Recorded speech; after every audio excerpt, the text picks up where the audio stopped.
Olá, como vai? Seja bem-vindo! Espero que aproveite! No vídeo de hoje, vamos estudar sobre os gráficos, conhecer os principais tipos e para que eles servem.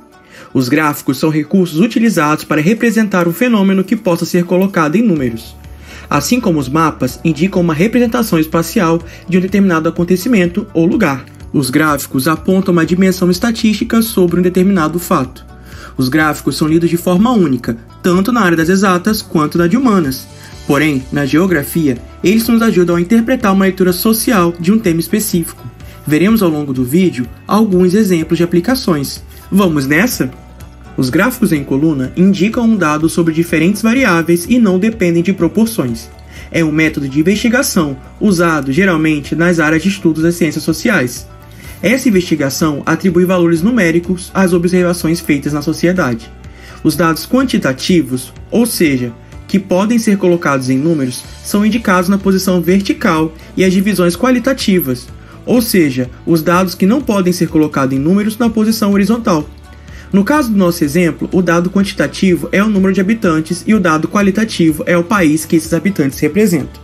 Desse modo, conseguimos ver que a China é o país mais populoso do mundo, com 1 bilhão e 400 milhões de habitantes. Os gráficos em barra possuem basicamente a mesma função dos gráficos em colunas. A diferença é que os dados estão na posição horizontal e as informações e divisões na posição vertical. Assim, podemos observar as taxas de mortalidade infantil na horizontal lá embaixo, e sobre qual região estamos falando na vertical. No norte, por exemplo, temos uma taxa de mortalidade infantil de mais de 20, enquanto na região sul é menos do que 10. O gráfico em pizza é muito utilizado para expressar uma relação de proporcionalidade. Em todos os dados somados, compõe o todo de um lado aspecto da realidade. Observe o exemplo a seguir. Temos um número total de 100%, que é a quantidade de água existente no mundo.